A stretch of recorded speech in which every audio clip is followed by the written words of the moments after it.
Assalamualaikum warahmatullahi wabarakatuh. Kembali lagi bersama saya, Silvi Ardian. Buat kalian yang belum sempat nonton video saya yang kemarin, kalian bisa klik link di atas sini. Jadi di kesempatan kali ini, saya akan berbagi cerita pengalaman mistis yang ada di sekitar kita. Dan ini benar-benar terjadi, hanya di Tato, cerita hantu. Tonton video ini sampai selesai karena ada hikmah di setiap cerita. Dan ini dia kisahnya.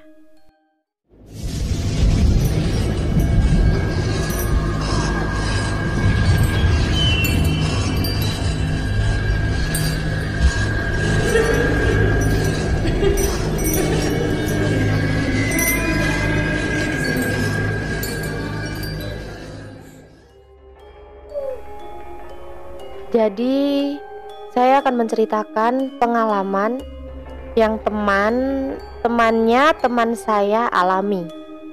Jadi, teman saya sebut saja namanya Ardi. Dia bekerja di suatu bangunan dan memiliki partner kerja bernama Pak Wah. Sebut aja namanya Pak Wah ya. Jadi, ini udah aku samarin untuk nama. Udah jadi aman lah ya. Jadi mereka itu dapat proyek untuk mengerjakan suatu bangunan sederhana, senderan tebing yang terletak dekat dengan sungai. Dan konon sungai itu terkenal angker atau horor karena memang tempatnya yang terletak di pinggiran desa.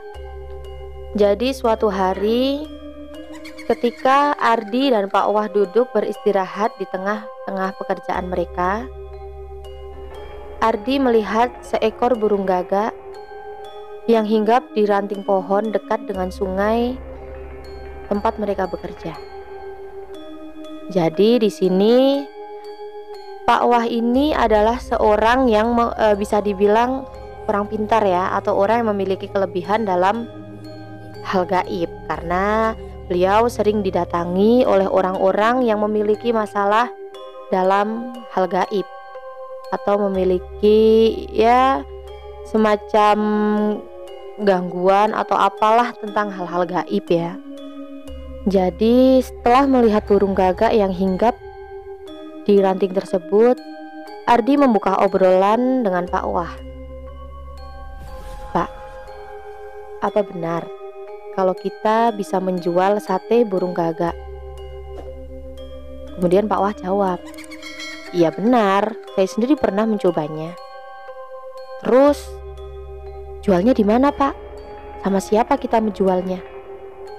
Kemudian Pak Wah jawab, ya saya pernah jual sate gagak di sungai itu, sambil Pak Wah menunjuk sungai yang ada di dekat bangunan. Banyak makhluk gaib yang datang untuk membeli. Tidak sedikit makhluk gaib yang mendatangi sate yang Pak Wah jual, seperti kuntilanak, pocong, wewe, dan bahkan gendruwo. Karena gendruwo ini yang berani membeli satenya Pak Wah dengan harga yang lumayan mahal. Jadi di sini itu Ardi bisa dibilang sebagai orang awam. Jadi masih banyak di benaknya itu pertanyaan-pertanyaan yang masih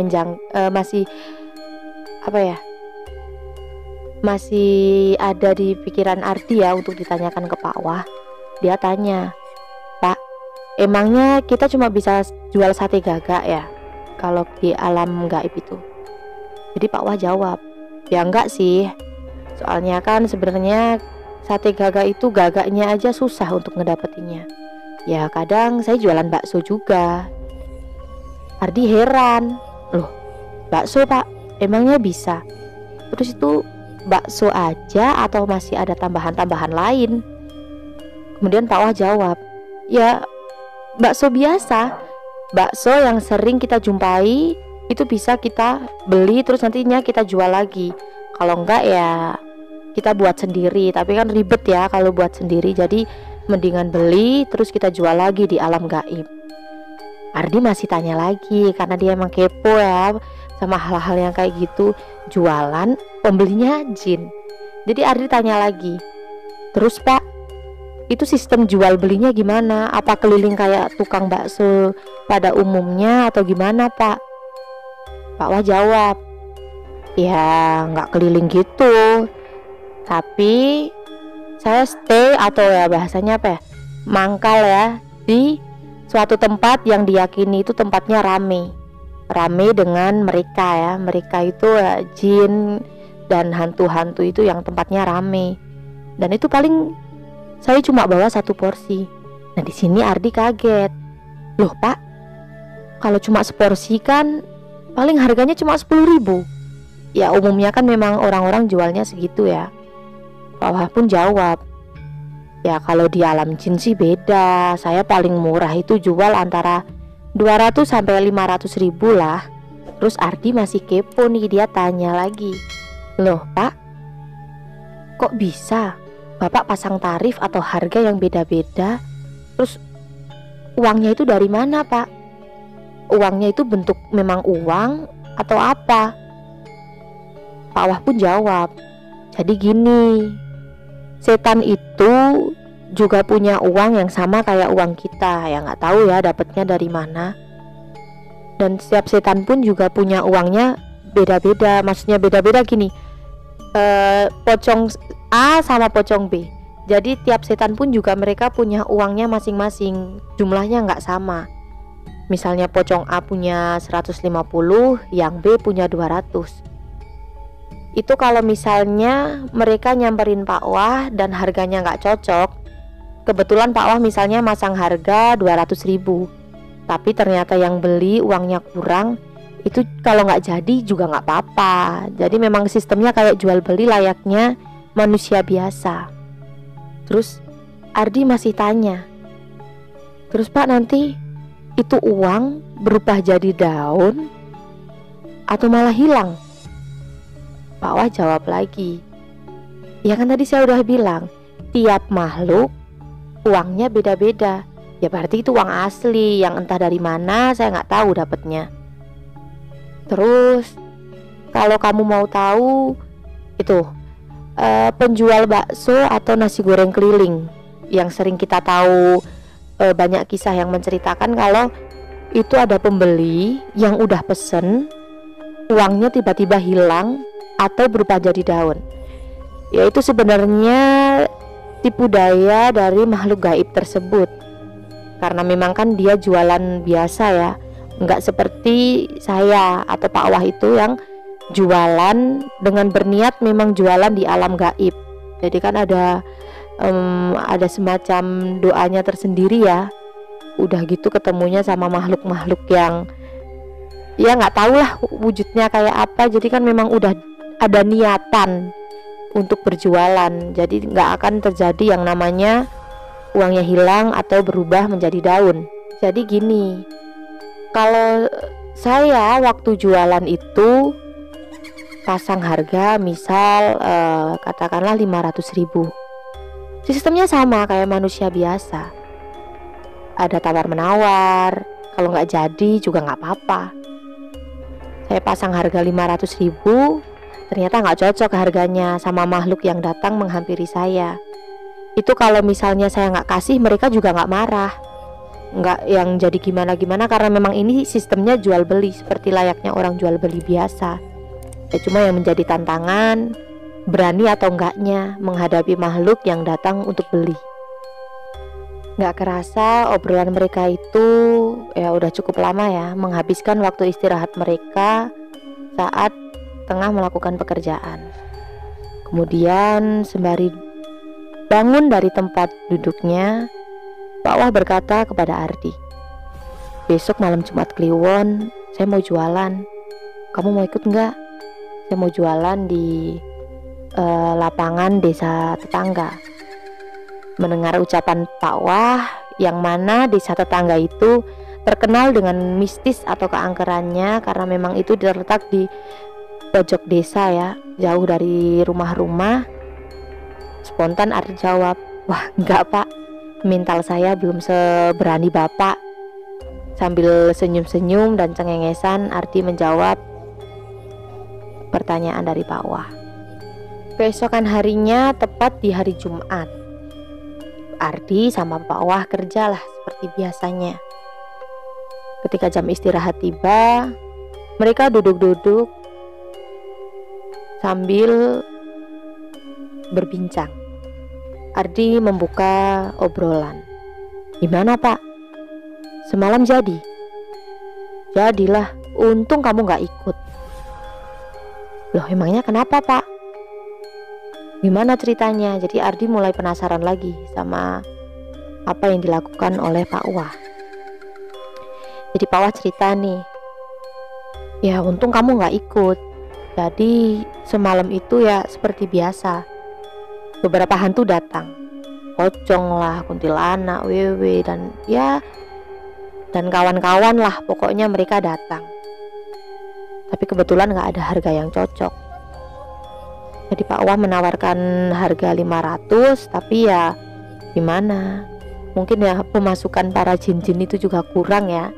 Jadi mereka nggak cocok sama harga yang Pak Wah berikan. Tapi tiba-tiba datang kabut yang lumayan tebal, disertai dengan suara delman. Tiba-tiba muncul delman. Itu seketika Pak Wah langsung kaget. Di dalam delman terlihat ada sosok wanita cantik menggunakan baju berwarna hijau. Jadi delman di sini, delman yang dimaksud sama Pak Wah itu semacam kereta kencana, kereta yang sering dinaiki oleh makhluk-makhluk gaib ya, yang mungkin bisa dibilang ilmunya lebih tinggi ya daripada kuntilanak, pocong, apalagi kuntilanak, hantu receh yang cuma bisa ketawa sama nangis, kan lucu ya. Jadi setelah itu nggak lama kemudian kereta itu atau delman itu berada tepat di depan saya. Saya langsung kabur lah, tancap gas naik motor yang udah saya parkir tidak jauh dari tempat saya berjualan. Kemudian Ardi tanya lagi, heran kan, loh kenapa Pak? Bukannya kalau didatangi makhluk semacam itu kan itu bukan makhluk yang abal-abal Pak, maksudnya ilmunya tinggi dan mungkin bisa aja dapat harga atau dapat uang yang lebih banyak daripada hantu-hantu yang lain. Kemudian Pak Wah jawab nih, ya sebetulnya saya nggak takut, tapi waktu dulu saya seumuran masih muda kayak kamu ini, saya trauma sama hal yang ya kurang enak lah yang dulu pernah saya alami. Saking penasarannya Ardi karena udah denger banyak cerita dari Pak Wah, tanya lagi dia, emangnya dulu kejadian apa Pak sampai bikin Pak Wah trauma? Pak Wah jawab, masih sabar tuh ya, karena Ardi kan tanya terus. Pak Wah jawab, ya besok lah, udah siang, gak enak sama yang lain karena udah mulai pegang alat lagi dan udah mulai kerja lagi. Tapi Ardi masih tanya. Sambil jalan mereka mulai mau kerja lagi.